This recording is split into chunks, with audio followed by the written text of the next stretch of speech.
Hi, everyone, and welcome to this month's webinar for the Healthy You team.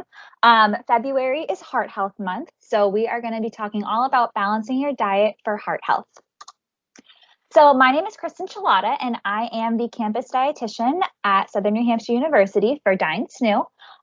Just a little bit of background if you haven't seen one of these webinars before or you don't know who I am. I've been a registered dietitian since 2016. I have my BS in nutrition from UNH, and I completed my dietetic internship at UMass Amherst. I am also a certified specialist in sports dietetics, and I'm also currently studying to become a certified intuitive eating counselor, and I have been at SNHU since 2017.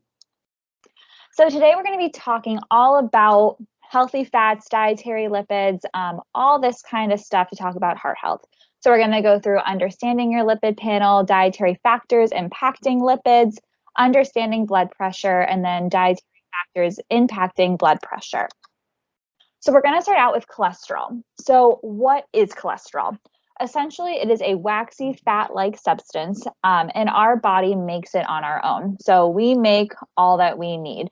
There are food sources, however, foods high in cholesterol, they don't impact our personal cholesterol as much as we were thought to believe a long time ago. Now we know that it really has more to do with our genetics, our lifestyle. However, food and our dietary choices do still impact it.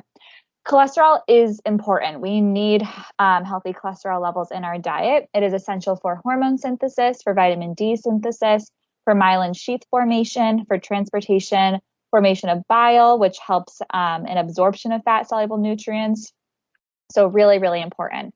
And an imbalance or excess of different types could lead to atherosclerosis, which is blockage, too much plaque that blocks our blood vessels and could lead to a heart attack. So what is a part of your lipid panel? So there are a couple different things we see when you go to the doctor and get blood work done. And this is a really important step to take if maybe blood or heart disease runs in your family or you have any concerns. Going for your annual physical and getting blood work done is a great preventative strategy. So there are a couple of things that we look at. We look at total cholesterol, which is the total of all the cholesterol in the blood. And this is not as important as the types, which we'll talk about. So the different types of cholesterol are LDL and our HDL. Our LDL cholesterol is considered the quote unquote bad cholesterol. And this is essentially what deposits cholesterol into our arteries. So too much of this, again, leads to that plaque formation and can end up clogging arteries. Our HDL cholesterol is known as the good cholesterol. And this is the type that actually removes cholesterol from the arteries and brings it back to the liver to be processed. We also have triglycerides, which is the amount of fat that circulates in the blood.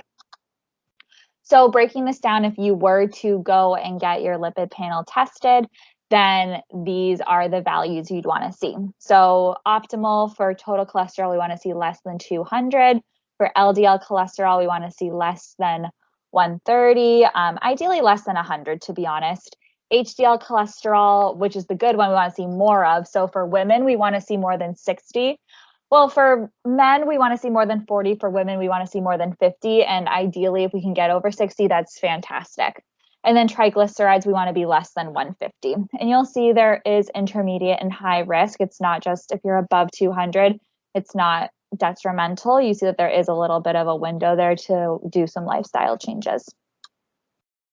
So let's talk about dietary fat. So the old way of thinking was really focused that low fat was better and that fat was bad. You can't eat fat. It was going to increase your risk for heart disease. And we know that this is very untrue. We know that fats are extremely important. Dietary fats have a lot of critical roles in the human body, and having adequate amounts and the good balance of different types is really going to be the most important and most influential. So dietary fat is like a switch for your liver and essentially directs which types of cholesterol to make. So saturated fat is linked more with higher LDL and again has a higher risk for heart disease, and unsaturated fats are linked more to higher HDL production, which again is the heart healthy type of cholesterol. So let's break down what these mean a little bit more. So it's recommended that dietary fats make up 20 to 30% of our total caloric intake. Understanding that dietary fats are energy dense, so there are 9 calories per gram of fat compared to carbohydrates and protein, which are only 4 calories per gram. So it's really important just to recognize that we still need dietary fat. We just don't need quite as much because they are so calorie dense. They are integral parts of cell structure, especially the brain, and low intakes have been associated with depression. Dietary fats are also essential for absorption of fat-soluble nutrients, specifically vitamins A, D, E, and K. They help provide satiety because they are a more complex molecule and they take longer to break down. And they modulate inflammation and are key for hormone production. So the 4 major types of fat are saturated fats, trans fats, monounsaturated fats, and polyunsaturated fats. So we're going to break down each of these. And this is just a great little comparison of dietary fats in terms of saturated fats, polyunsaturated fats, and monounsaturated fats for a lot of cooking oils. So you'll see coconut oil, butter, palm oil, those are going to be your really high saturated fat options. And then as we go up, you'll see more of the olive oil, corn oil, canola oil. These are going to be more of our monounsaturated and polyunsaturated fats. So let's start with saturated fat. So saturated fat, food sources with more saturated fat tend to be solid at room temperature. So things like butter, coconut oil, dairy products, cheese, that kind of stuff are going to be, like I said, solid at room temperature. So saturated fats are involved in really important immune system functions, gene transcription, and hormone synthesis. So again, saturated fats do play a critical role. It's not that we want to eliminate them. We just have research to support that too much can, again, lead to the LDL cholesterol raising. So it's recommended to keep intake less than 10% of total calories. So example, for a 2,000 calorie diet, 200 calories would come from saturated fat, which would be about 22 grams. Again, I'm not big into counting calories. If you know me at all, I'm not someone who does this. But if you are looking at the broad kind of scope, this might be what it looks like. Trans fats are the type of fats that we really want to have as minimally as possible. So while saturated fats are something we may want to limit, trans fats aren't providing a lot of nutritional benefit. They are primarily created by hydrogenation, sorry about that, which basically means taking a liquid fat and making it into a solid. So things like Crisco shortening would be an example of this. And basically, trans fats have a really strong association with increased LDL cholesterol and decreased HDL cholesterol and have a pro-inflammatory effect. Now, there are naturally occurring amounts in meat and dairy, but these have little to no effect on the body and really aren't the types that we're considering here. It is really recommended to keep these at a minimum. And these are going to be in more of our fun foods. So things like fried foods, self-stable baked goods, microwave popcorn, chewy candy, broth cubes. Again, these are not providing really any nutritional value. And if they are eaten in excess, can increase that risk of the increased LDL cholesterol. And you'll see that on a facts label over here. Within the total fat, you want to, again, try to keep this around 0. Next, we have monounsaturated fats, and these are a type of fat that have an anti-inflammatory effect, and they've been found to decrease LDL cholesterol and increase HDL cholesterol. So this is the good stuff. The main component, so monounsaturated fats are one of the main components to a Mediterranean diet, which has been associated with lower cardiovascular health risk. So many food sources are nutrient dense for monounsaturated fats. So things like olive oil, nuts and seeds, avocados, canola oil are all excellent sources of monounsaturated fats. And then we have our polyunsaturated fats, and these have both a pro and anti-inflammatory effect. And we have 2 essential fatty acids here, which means that we have to get them from the diet.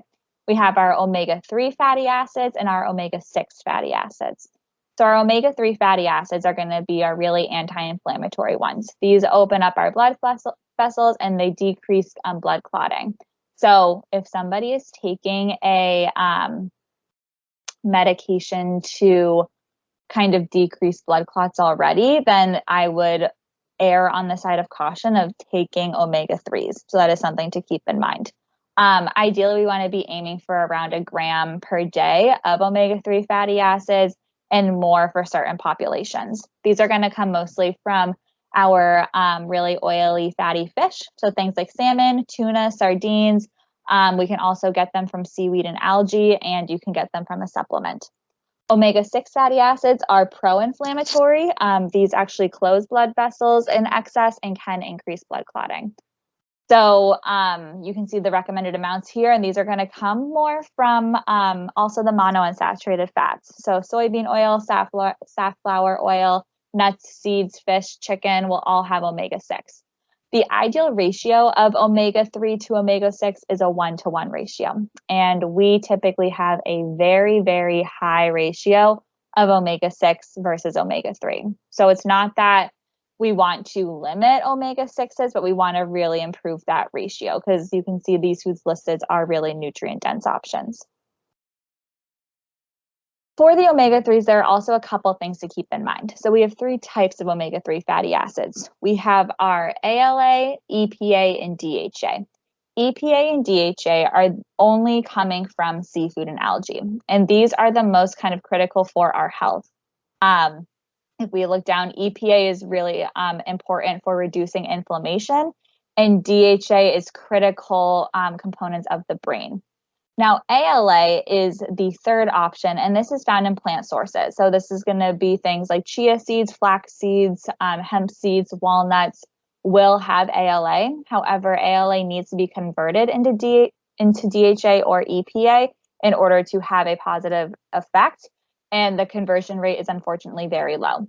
So these foods, chia seeds, flax seeds, like I mentioned, are extremely nutrient dense. However, they are not going to be quality sources of the omega-3 fatty acids we're after. So if there is a vegan or vegetarian, someone who does not like fish, supplementation can be recommended if there is inadequate amounts from the diet. So again, looking for around 1 gram total of EPA and DHA. A great option would be Nordic Naturals, but work with a dietitian or doctor before supplementing on your own. Next, I want to touch on carbohydrates and how those can influence our lipid profile. So specifically, carbohydrates can affect our triglycerides. And triglycerides are the type of fat that are circulating in the blood, and it's the body's primary form of fat. So what happens is if we have excess carbohydrate, it does not get stored in the liver. So we only have a certain amount of capacity of storage of carbohydrate in our liver and in our muscles. And if we have too much, then the body will convert that excess glucose into fat, also known as triglycerides. So if we are taking in way too many carbohydrates, that can increase that triglyceride number. So some recommended intakes for carbohydrates, it is recommended that 50 to 60% of calories come from carbohydrates. Carbs can be broken down into 2 different groups. We have our simple carbohydrates and our complex carbohydrates. Simple carbohydrates are the ones that are really easy to digest. They get digested quickly. They raise glucose and insulin rapidly. So these are going to be things like fruit, sweets, juice, soda, refined grains, things that are just digested very, very quickly and can spike the blood sugar. Complex carbohydrates are going to be things that are digested slowly, and these are going to have fiber to them, which we'll talk about in a moment. Complex carbs can help, they will raise glucose and insulin, which is important. That's not a bad thing, but it's less and it's more slowly. So it's not this big spike that can cause spikes and drops that we don't like to see. Whole grains are going to be our best sources of complex carbs. So things like brown rice, whole wheat, breads, pastas, bagels, quinoa, barley, and then we do get some carbohydrates as well from beans and legumes and starchy vegetables. Ideally, we want to aim for around 1/4 of our plate to come from carbohydrate sources. However, this will increase with activity. So if there is somebody who is more active, who is an athlete, we increase up to 1/2 a plate, sometimes even more a day for carbohydrates, depending on your activity level, because muscles use carbohydrates for energy and our body uses carbohydrates for energy. So if we are expending more energy, our demand increases. Now touching on fiber. So like I mentioned, fiber can help keep cholesterol down, and it helps in a specific way. So we have two types of fibers. We have our insoluble fiber and our soluble fiber. Insoluble fiber is the one that kind of helps our stool. So it helps bulk up stool and it speeds up transit. So really this is more beneficial for constipation, keeps things moving through. So these are going to be found mostly in like our really cruciferous vegetables. Nuts, seeds, whole grains are going to be options. Soluble fiber is the type that can be really helpful for decreasing cholesterol levels. And this is because it absorbs water and it slows down transit, and this helps cholesterol bind to it in the gut. So can be really helpful just for eliminating that high levels of cholesterol. So these will be found in foods that kind of absorb water. So if you think that they're kind of shriveled to start, and then once water is added, they expand. So things like oats, barley, beans, lentils, chia seeds, flax seeds, even some fruits can be included here. So recommended intake of fiber is going to be 25 to 35 grams.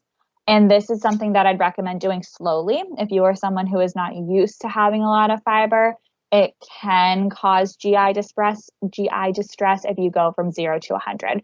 So introduce it slowly and make sure you're drinking plenty of water. Other foods that can help with heart disease risk are going to be phytonutrients, and these come from our plants. So fruits and vegetables have these different chemicals and phytonutrients, antioxidants that have been shown to lower risk of cardiovascular disease. So these are not essential nutrients, but they do have benefits of our health, and these are found from really colorful fruits and vegetables mainly, as well as, again, whole grains, beans and legumes. Tea and even coffee can have these antioxidants. And these basically help reduce oxidation that can contribute to atherosclerosis. So basically that chronic stress that is in the body, antioxidants can help lower that, which is really, really beneficial. Next, we have sodium. So how does sodium interact with our heart health? So higher sodium in the blood can lead to more fluid within the blood vessel. And basically when this pressure increases, it can lead to high blood pressure. So you can see the example of like folding over a hose and that pressure building to a point where it would be pretty dangerous. So we really want to be aware of our salt intake to lead to this increasing pressure. 68% of people are salt sensitive, meaning that salt, like when they eat salt, it can feel like overly salty and they're just naturally not going to eat a lot of it. And it is recommended to keep our intake less than 2,300 milligrams for the majority of the population. Again, this is not applicable to an athletic population, those who are exercising heavily, who are sweating a lot, and who do need much higher levels of sodium. So where is sodium coming from? It comes a lot from processed, ready-to-eat foods, especially from restaurants and fast food. It can be naturally occurring in some foods, added at the table and added during cooking. So where are which foods are naturally high in sodium? So we have pickles, olives, sauerkraut, bread products, baking soda, boxed convenience meals, canned foods, pretzels, salted chips, crackers, cheeses, deli meats and other processed meats, stuffing mixes, tomato sauce and salsa, casseroles, pasta, and rice mixes. So these are some of the popular options. Oh, and condiments, ketchup, mustard, and soy. Those are some foods where sodium can be high if you are someone who needs to be limiting. A really important electrolyte I want to discuss is potassium. And this is because potassium actually counteracts the effect of sodium. So sodium is very important, and it's not something that we want to completely eliminate because it does help with our hydration and helps get water into cells. What is really important is the intake of potassium to help balance out sodium. So the DRI for potassium is 4,700 milligrams, and less than 2% of Americans get this, whereas the DRI for sodium is 2,300 milligrams, and 90% of Americans exceed this. So something to really consider would be to increase the amount of potassium in the diet. So this will come from squash. Butternut squash is a great option. Sweet potatoes, baked potatoes, beans, yogurt, fish, broccoli, I'm trying to think of other really good ones. You'll see them listed here. Cantaloupe bananas are actually not quite as high as people think. You hear all the time bananas are a rich source of potassium. They have a good amount here, but you can see there are some much higher options to consider. The DASH diet is a diet that has been shown to help lower blood pressure. It is the dietary approaches to stop hypertension, which is high blood pressure. And this includes vegetables, fruits, whole grains, low fat or fat-free dairy, nuts and seeds, and lean protein. And this basically is helpful because it is, again, rich in vitamins and minerals that help lower blood pressure and is especially high in potassium.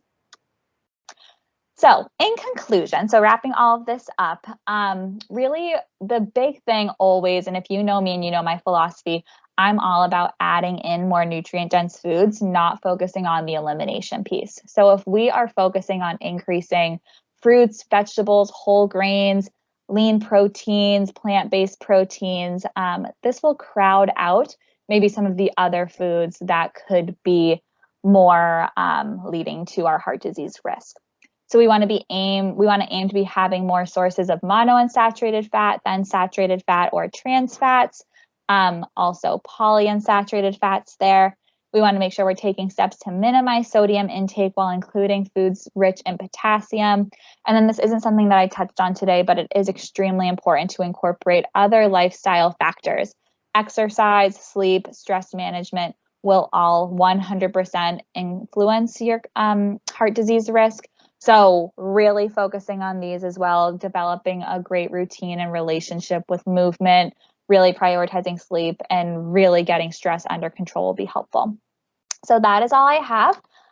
Thank you so much. If you have questions, comments, concerns, feel free to email me at kristen.chulada@sodexo.com. If you want to work one-on-one, I also do work with staff if you live in Massachusetts or New Hampshire, where I am licensed to practice. Feel free to email me if you want to set up a meeting. You can also reach me via the phone number listed, and you can follow me on Instagram at Kristen_CampusEats. Thank you all so much, and I appreciate you coming today.